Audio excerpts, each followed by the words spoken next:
Kira-kira kalau suami ibu gajinya 5 juta, ibu gajinya 20 juta, kira-kira masih menghormati suami enggak? Ibu aja enggak punya gaji, kita lawan suami ibu.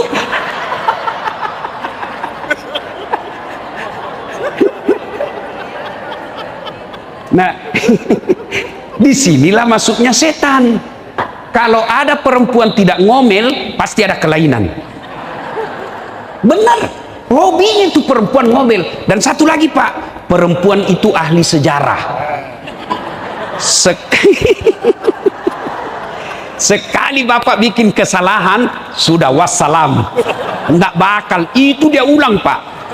Pak, coba dinasehatin, dia punya salah, bagaimana caranya dia ngomong supaya kembali kepada kesalahan itu ke kita. Itulah perempuan, memang begitu fitrahnya perempuan. Bu, suami tidak wajib minta izin, enggak, istri wajib minta izin.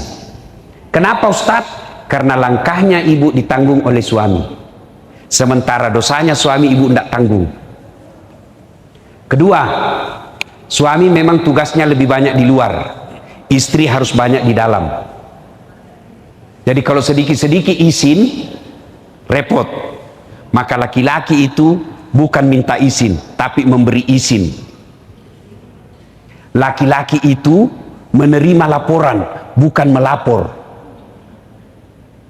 Ibu tahu ini, di situ pintu masuknya setan. Itu kata Nabi. Ibu mau ndak dirindukan surga? Satu, kata Nabi, aqimis salah, dia puasa, dia sholat. Dua, dia puasa Ramadan. Tiga, dia jaga harga dirinya. Empat, dia taati perintah suaminya. Kalau ini diamalkan, tadkhulul jannati bisalam, masuk ke surga dengan penuh keselamatan. Pintu surga yang kamu mau, terserah. Tapi setan tahu ibu, setan tahu, makanya apa? Dia hasut kita, lawan suamimu, lawan suamimu, lawan suamimu. Nah, itu pintu masuknya setan. Maka boleh enggak perempuan cari nafkah? Boleh. Cuma kalau dia cari nafkah dan banyak uangnya, potensi melawan suami. Maksudnya apa Ustaz? Saya tanya ibu, kira-kira kalau suami ibu gajinya 5 juta, ibu gajinya 20 juta, kira-kira masih menghormati suami enggak? Ibu aja enggak punya gaji, kita lawan suami ibu.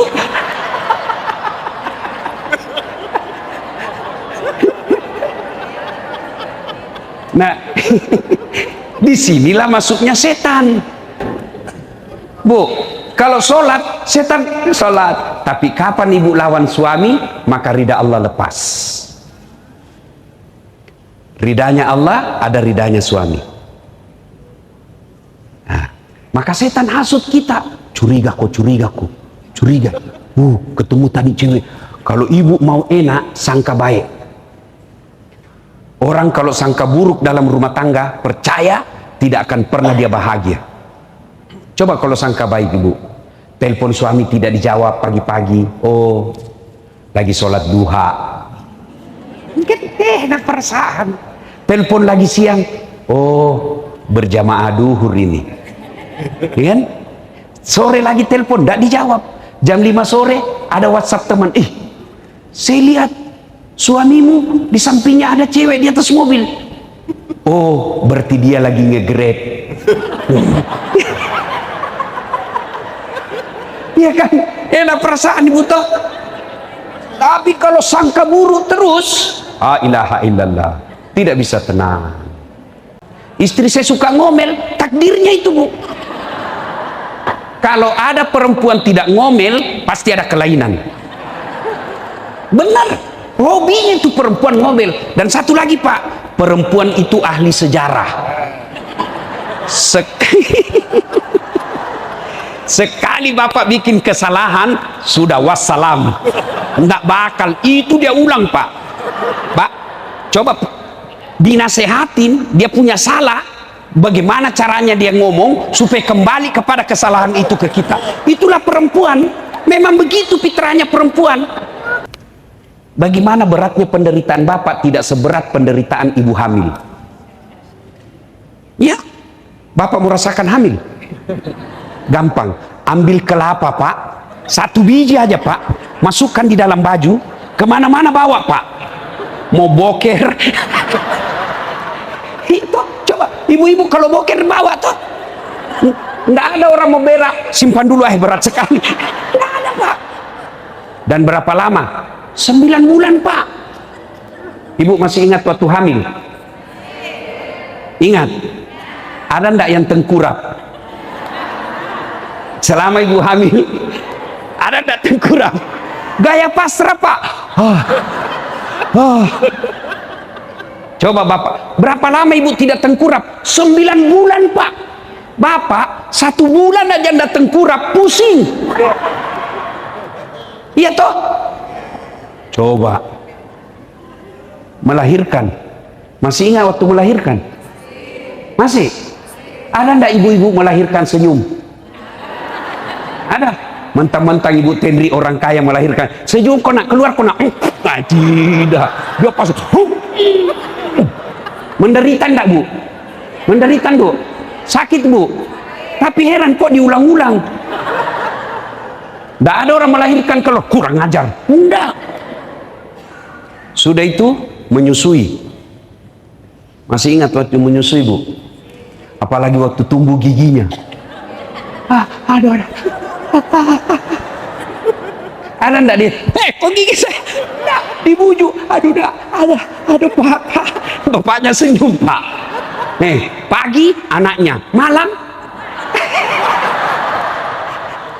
Maka pak, kalau istri ngomel, bayangkan saja itu 3 perihnya penderitaan perempuan.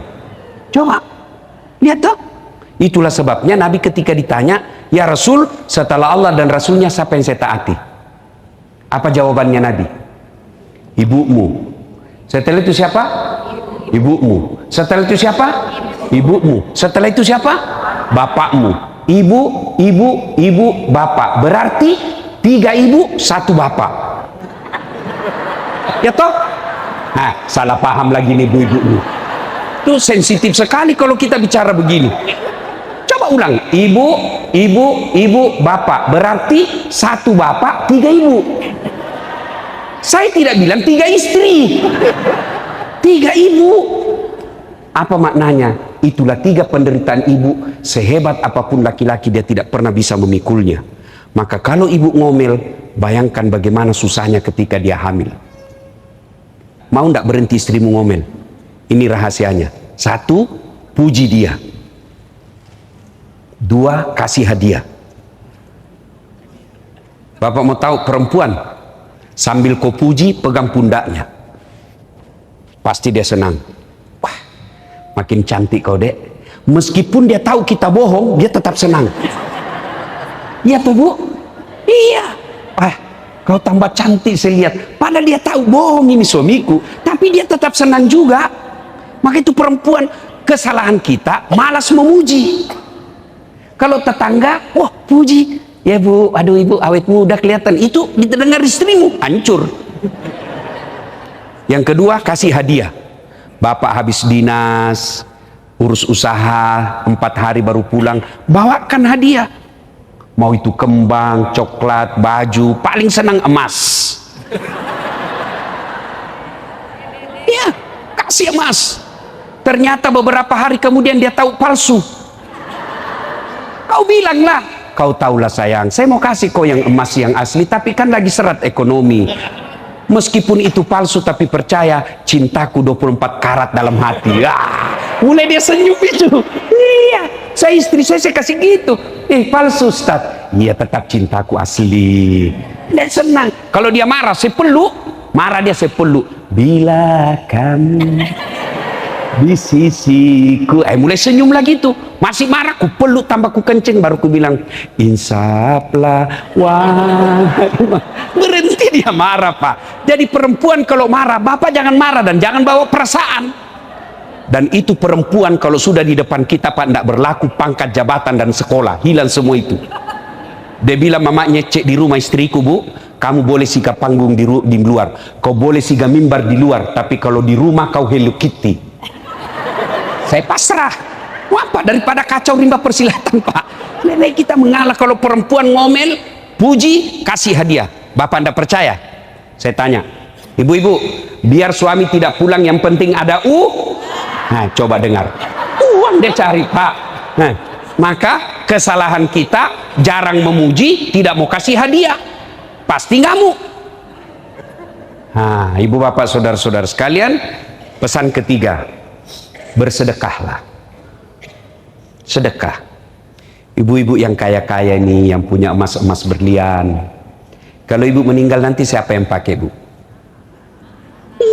Istri kedua, Ibu.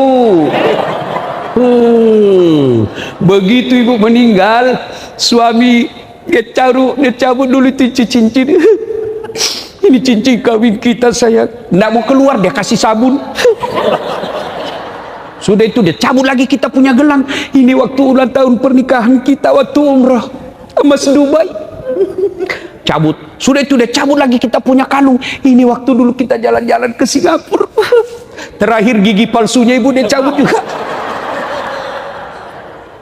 Sudah, dia simpan sambil penuh derai air mata, dia simpan di lacinya.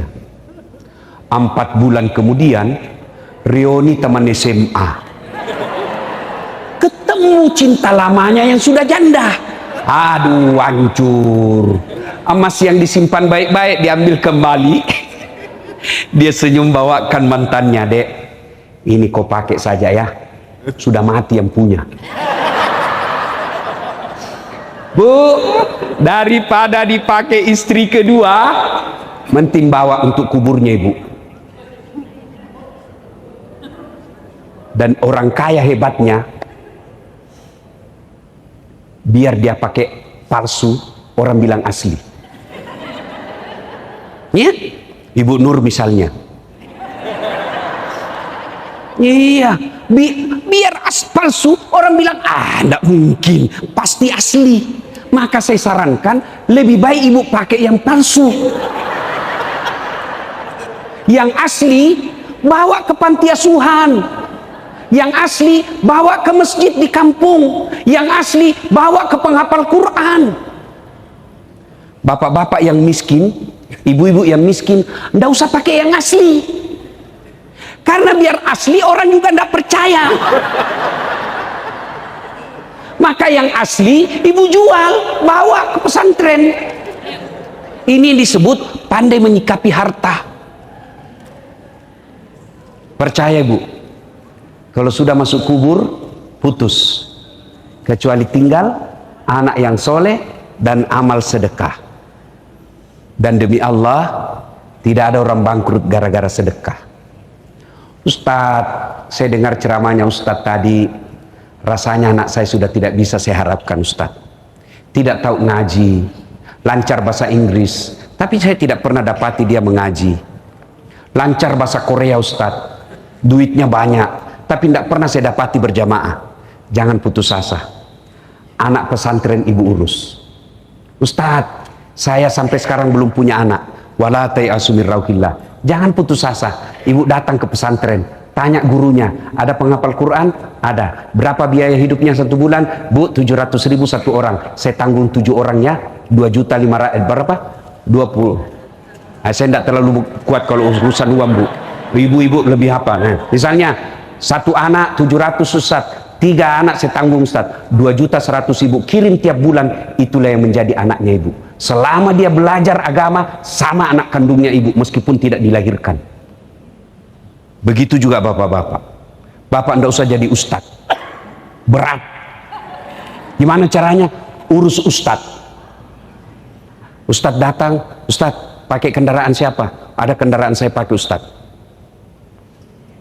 Bapak dapat pahala dari ustadz, seperti pahalanya ustadz tanpa mengurangi pahalanya Pak Ustadz. Ibu-ibu punya rumah mewah, supaya malaikat ikut datang. Ayo, panggil anak-anak yatim tiap malam Jumat makan di rumah. Jangan makannya seadanya, kasih makanan yang hebat. Dan hebatnya itu ustadz, anak yatim, kalau masuk orang mewah, Pak, dia terpesona seolah dalam surga. Wah. Tapi kalau ibu undang orang kaya, dia cari yang jelek itu. Gordennya ndak serasi. Itu kalau orang kaya. Lihat tuh ibu, pada Padahal banyak yang bagus, yang jelek dicari. Maka lebih baik ibu panggil anak-anak yatim. Ibu-ibu, saya serius ibu. Mulai Jumat depan jadikan kebiasaan. Malam Jumat ini 5 orang saya kasih makan di rumah. Ya Allah, tolak bala. Mudah-mudahan anakku terhindar dari narkoba. Mudah-mudahan suamiku terhindar dari niat jahat. Itu jauh lebih efektif daripada periksa handphone. 1 handphone dia kasih ke suamimu, masih ada 2 di mobilnya. Kenapa begitu? Saya pelakunya. Repot juga kalau setiap saya. Repot, lebih kita sembunyi 2. Kau periksa, bisa dia ganti namanya. Kan ada dulu mantanku bu, cinta-cinta monyet dulu di kampung. Setelah saya viral selalu menelpon. Saya mau blokir, ndak enak. Saya mau terima perasaannya istri saya hormati. Terpaksa ku tulis di situ namanya penjual batu bata. Lagi saya duduk-duduk, tiba-tiba bunyi telepon. Dia bilang mamanya, cek Ustadz ada telepon. Siapa sayang? Penjual batu bata. Bapak harus tenang, jangan panik. Tagihan itu sayang, tagihan, jangan kau angkat. Perempuan kan paling takut tagihan. Dia tidak angkat, selamatlah saya. Beberapa hari kemudian saya pulang ceramah. Sayang, tolong bikinkan teh. Saya lagi ajar ngaji, cek. Ada di situ gula. Pergilah saya, di mana? Ada tulisannya di situ. Toplesnya ada di situ, tulisan gula. Sudah, saya minum, garam, asin. Saya lihat gula pembungkusnya isinya garam. Saya pergi bawa, kenapa kau tulis ini gula baru isinya garam? Apa dia bilang? HP-mu juga lain kau tulis lain isinya. Ya bu, daripada begitu pasti ada jawaban salah-salahnya. Lebih tolak bala dengan sedekah. Kata Nabi, siapa yang mau dipanjangkan umurnya, dimurahkan rezekinya, dan tertolak dari bencana, maka hendaklah dia bersedekah. Sedekah ibu. Ibu punya kudung 25. Kenapa banyak sekali bu? Pakai 2 aja, seorang sudah bilang gila, apalagi beli pakai 5. Tidak mungkin. Jadi gimana? Kita pergi majelis taklim di kampung-kampung. Ayo ibu-ibu kumpul kudung-kudungnya yang bagus dan jarang dipakai. Ayo kita sedekahkan ke majelis taklim. Itu baru manfaat. Simpan di rumah saja kan bingung. Mana dulu kupakai, sudah pernahkah kupakai ini? Oh belum, matching kira-kira ini. Bingung. Coba kalau cuma 2, langsung selesai. Saya juga begitu bu, waktu masih sedikit baju saya bu, ndak repot. Ini cek. Sekarang setelah banyak bingung, apa ini sudah kupakai? Karena saya pernah benar bu, saya ceramah, ada ibu-ibu saya lewat, dia bilang, itu lagi bajunya yang di YouTube. Ya ibu-ibu, sedekah. Mudah-mudahan pulang ini wujud konkret sedekah. Kenapa saya tekankan ini? Karena saya tahu di sini ibu-ibu yang Allah berikan rezeki yang berlebih. Insya Allah tidak ada orang bangkrut karena dia rajin sedekah. Sebaliknya kalau dia pelit, tidak ada orang suka. Jangkau ke rumahnya, dia pelit, padahal dia juga pelit. Itu jeleknya, itu pelit pak. Tidak ada yang suka itu orang pelit. Maka kalau mau murah rezekinya, bersedekahlah, tolak bala, insya Allah. Bapak saudara-saudara sekalian, ini saja tausiah kita. Mudah-mudahan ada manfaat. Saya menutup, inna a'tainakal kautsar. Sungguh betapa banyak nikmat yang Allah berikan kepadamu. Fasholli li rabbika wanhar. Maka bersolatlah dan berkurbanlah. Fasholli li rabbika wanhar. Inna dzaniyaka huwal abtar. Kalau kau tidak mau bersedekah, kamu lalaikan sholatmu. Padahal saya kasih kau banyak nikmat, rumahmu bagus, mobilmu mewah, perhiasanmu baik, tapi kau tidak mau bersyukur, kau lepas dari rahmatku. Ibaratnya layang-layang lepas. Kalau sudah lepas layang-layang, sudah bisa kesetrum, tidak jelas arahnya. Itulah yang makna harta banyak, tapi tidak ada ketentraman jiwa. Teman pun belum tentu. Saya alhamdulillah ada di sini. Saya bilang insya Allah boleh, tapi saya ada acara pagi dan siang. Acara ketiga kalau mau sholat asar berjamaah. Saya minta asar berjamaah. Kalau keundangannya di situ jam 4, jam 5 baru kumpul ibu-ibu. Coba kalau undang sholat asar berjamaah, alhamdulillah dapat pahala berjamaah. Nah, saya sambil nunggu ibu, tidak lihat ibu saya tidur tadi di sana. Capek karena menghormati acara ibu, saya ikhlas datang. Jadi tolong hargai juga perasaan saya. Caranya simpan HP.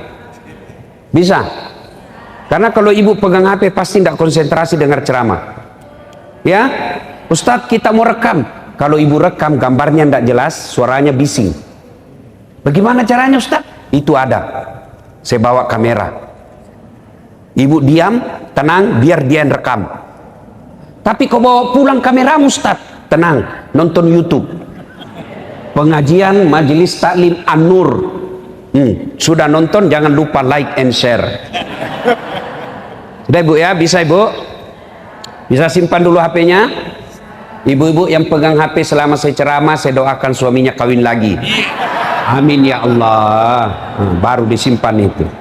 Ya. Waktu yang ringkas.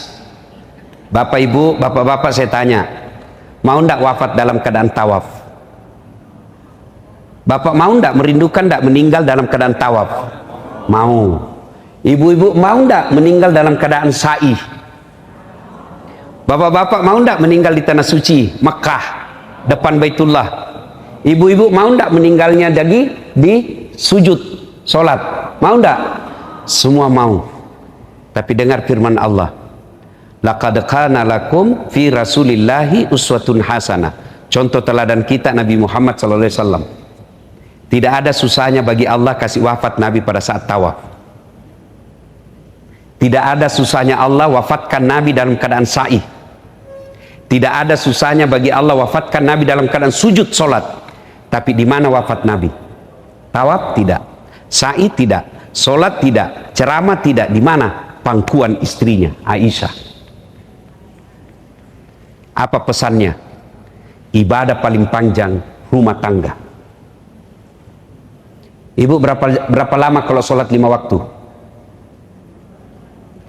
5 kali saja sholat.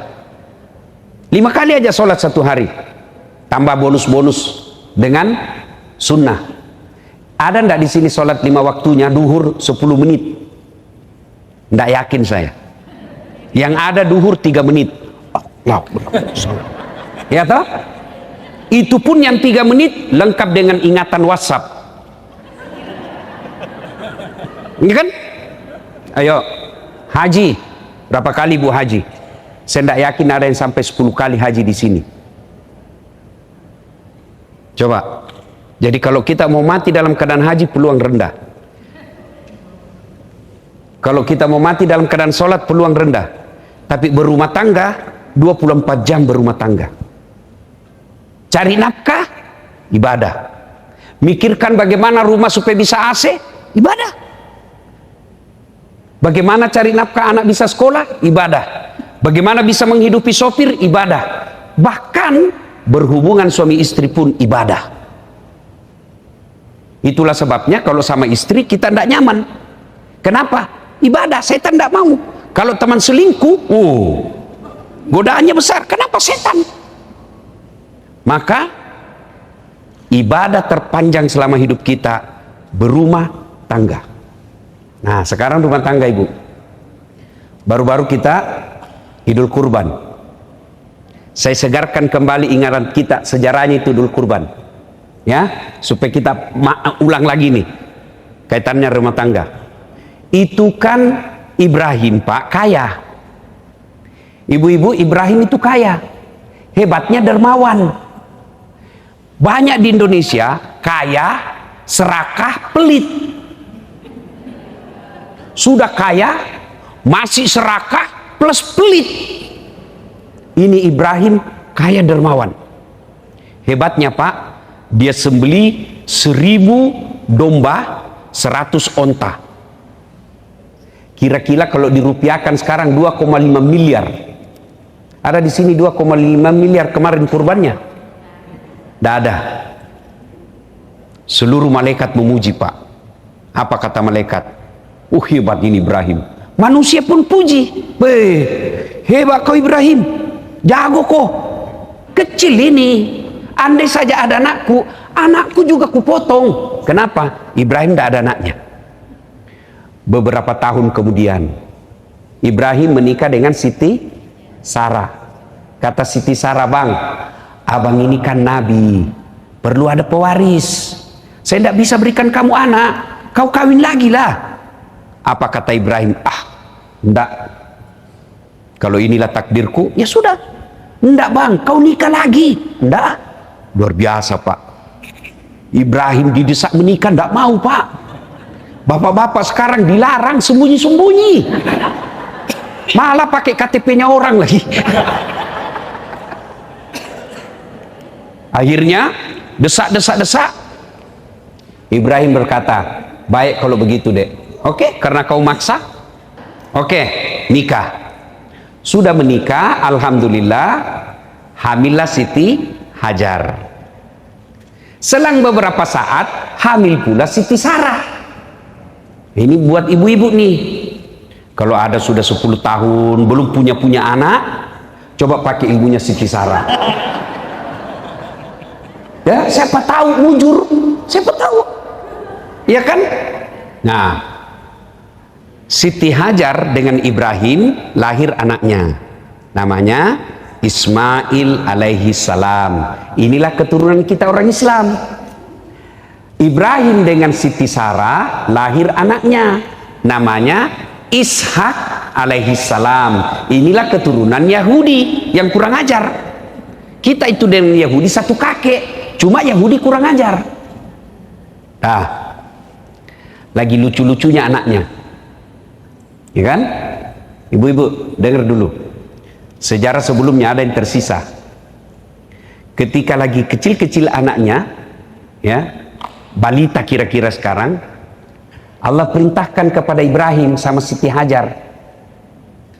Ibrahim, bawa anakmu jalan sama istrimu.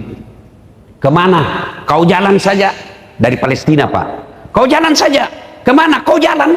Nanti saya kasih tahu kau singgah di mana. Jalanlah Ibrahim beratus kilo sampai di tumpukan batu. Allah berfirman, Ibrahim, kau simpan anak dan istrimu di situ. Terus kau kembali lagi, simpan di situ, tumpukan batu. Tumpukan batu itu sekarang jadi Ka'bah. Yang tumpukan batu itu. Apa kata Siti Hajar?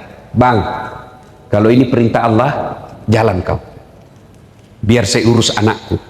Tenang, jangan cemas. Ini baru istri. Pesan pertama ibu, kalau perintah Allah jangan tawar. Kau pakai jilbab, perintah Allah, don't worry, be happy. Kamu jangan keluar kalau tidak, saya tidak akan keluar bang, kalau itu perintah agama. Itu baru istri yang hebat.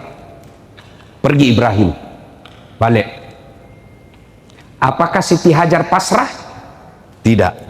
Anaknya menangis, kehausan. Siti Hajar tidak diam, berdoa saja. Tidak. Dia ikhtiar dulu. Dia ikhtiar dulu. Apa ikhtiarnya bu? Dia lari cari air. Pernah ibu lihat di jalan raya? Kayak ada air kan? Lari, Hajar, itu ada air. Sampai lagi, bukan air. Lari. Antara Safa dan Marwah. Itulah sa'i sekarang. Nah, sudah pasrah Siti Hajar. Tidak dapat air, sudah capek, anaknya nangis. Turun perintah Allah.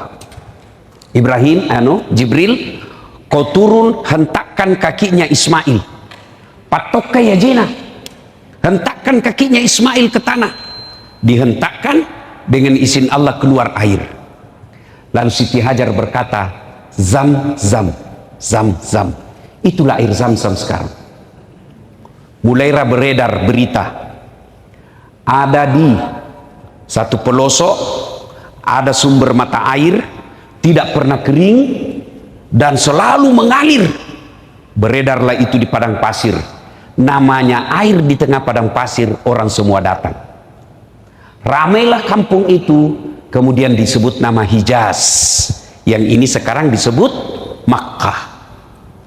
Nah, lagi beremaja anaknya Ismail, 13 tahun.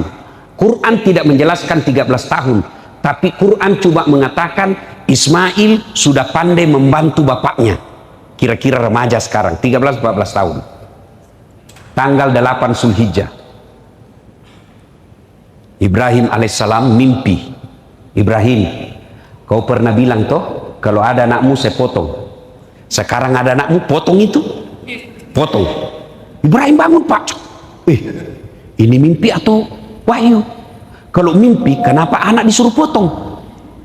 Kalau anak banyak, 10 anak disuruh potong, kita cari mana yang beleng-beleng. Potong anak, wah ini beleng-beleng ini. Ya toh, Ibrahim mikir, ini wahyu atau mimpi? Mikir Ibrahim. Tanggal 8 Zulhijjah itulah sekarang kita sebut dengan hari Tarwiyah, yang artinya hari berpikir-pikir. Maka kita sunnah puasa. Tanggal 9 Zulhijjah, bangun lagi Ibrahim. Ibrahim, potong anakmu. Kau sudah janji sama saya. Bangun. Ibrahim katakan, ini wahyu, bukan lagi mimpi. Yakin 100% perintah Allah. Maka tanggal 9 Zulhijjah kita sekarang disebut hari Arafah atau hari penuh keyakinan, puasa.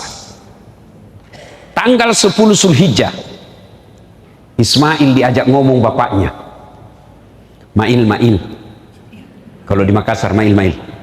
Ismail. Mail, sini kau dulu. Apa Pak? Ini saya diperintah Tuhan, gue potong kok. Bagaimana menurutmu? Ibu-ibu, kalau anaknya ibu di rumah kira-kira dikasih tahu begitu. Nah, saya diperintah potong kau nak. Apa dia bilang anak kita? Dilihat dulu kakeknya. Ini aja Pak, yang sudah tua. Masuk akal enggak Pak? Masuk akal enggak? Masuk akal. Ini namanya anak cerdas, tapi tidak soleh. Tapi apa jawaban Ismail? Pak, kalau ini perintah Allah, jangan Bapak ragu. Laksanakan, insya Allah Bapak dapati saya anak sabar. Maka ibu berdoa anak yang soleh, bukan anak yang kaya, bukan anak pejabat, bukan anak cerdas, anak yang soleh. Itu doanya pendek bu.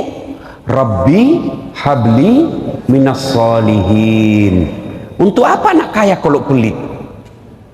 Untuk apa anak pejabat kalau bikin malu keluarga?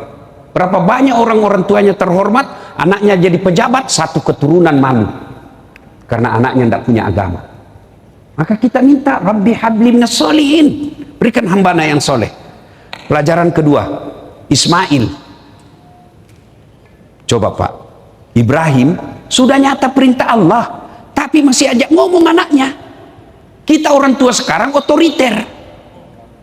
Ya? Dia gagal polisi, anaknya dia paksa. Pokoknya kau yang lanjutkan cita-cita bapak. Nah anaknya mau jadi insinyur. Pokoknya kau jadi dokter. Anaknya suka peternakan, tidak boleh. Ibrahim sudah nyata perintah Allah, masih diajak ngomong anaknya. Tolong buka kakiku. Kenapa? Karena kalau saya diikat, nanti Allah berfirman menyangka saya terpaksa dan tidak ikhlas. Allah lihat itu malaikat, kau lihat hebatnya ini anak. Lalu malaikat memuji Allah dengan mengeluarkan Allahu Akbar, Allahu Akbar, Allahu Akbar. Mendengar itu, Ibrahim menyambutnya dengan kalimat La ilaha illallah huwallahu akbar. Lalu Ismail menyempurnakan memuji Allah, Allahu Akbar walillahil ham. Itulah kalimat yang kita ucapkan kalau takbiran. Allahu Akbar, Allahu Akbar, Allahu Akbar. Pujian Ibrahim ayat malaikat. La ilaha illallah wallahu akbar. Ibrahim alaihissalam. Allahu Akbar walillahil ham. Ismail. Sudah. Allah perintahkan Jibril. Itu ada kibas di sorga yang pernah jadi maharnya anaknya Adam ketika menikah. Ambil itu kibas, ganti lehernya Ismail. Digantilah lehernya Ismail, selesailah kisah Ibrahim menyembelih anaknya. Seluruh malaikat memujinya. Nah, apa hubungannya dengan keluarga? Satu, ibu-ibu, ini bisa terjadi kalau agama kuat dalam rumah tangga. Cerita mati anak bisa soleh kalau agama lepas. Tidak mungkin istri taat kalau dia tidak kuat agamanya. Tidak mungkin suami tanggung jawab kalau longgar agamanya. Maka modal utama dalam berumah tangga, agama, bukan cinta. Sayang orang tua kalau mau kasih nikah anaknya, kau cinta Jina, maka mau gitu cintamu. Ada ji kerjanya nak, kerjanya mapan, cintanya ada, gagah, cantik, jabatannya bagus, uangnya banyak, tidak ada agama. Itulah yang mempermainkan anak kita.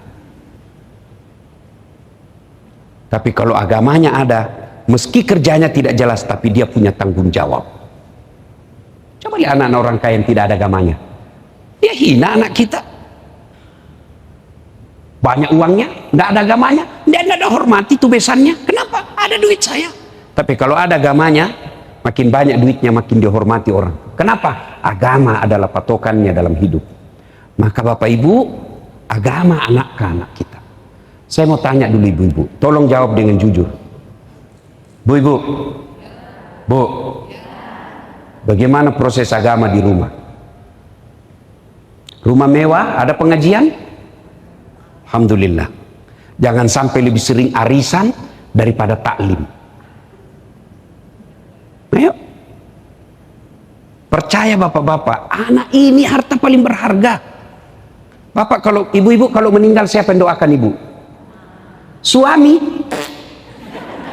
Jangan harap Bu, kawin lagi. Bener. Ada sama yang di Makassar, tetanggaku, dia bilang, Ustadz, jelek betul sifatnya itu tetangga saya. Kenapa? Baru 3 bulan istrinya meninggal, belum lagi kuburnya kering, dia kawin lagi. Saya bilang, itu lebih hebat tetanggaku, belum mati istrinya dia kawin. Apa? Dia bilang, mamanya cek istri saya, jadi kalau saya duluan menikah, Ustadz juga kawin lagi. Sini kau sayang, jangankan kau meninggal, masih hidup saja kau, saya selalu berpikir kawin lagi. Apalagi kalau kau sudah mati. Siapa yang doakan ibu? Siapa? Anak. Apa ibu tidak rindukan? Begitu kita meninggal, anak kita setiap sujud 5 waktunya, dia doa untuk orang tuanya. Saya bukan mau takabur Bu, saya bukan mau takabur. Ini hanya motivasi buat bapak-bapak. Ini rata-rata orang kaya ini di dalam ini. Bohong ibu kalau tidak kaya. Kenapa kau tahu Ustaz? Casingnya ibu-ibu ini beda kan? Saya bisa lihat orang kaya dari casing. Oh ini orang kaya semua ini. Beda Pak. Masya Allah. Saya tidak kaya Bu. Alhamdulillah ibu bapak saya bikinkan masjid. Ibu saya kasih nama Hajjah Sitimang. Bapak saya kasih nama Masjid Abdul Latif. Yang saya lagi bangun lagi sekarang masjid nama saya. Itu yang kita nanti. Apa ibu tidak merindukan ketika nanti ibu sudah rapuh, tua, anak kita berlomba-lomba untuk mengumrohkan anak kita. Dek, bulan ini ibu di rumah ya, bulan depan baru kau urus. Apalah artinya hidup ini kita tua, banyak duit, anak kita menjadi beban di dalam hidupnya. Datang baru duduk mamanya, kata istrinya, kapan datang mak? Baru sayang, kapan pulang?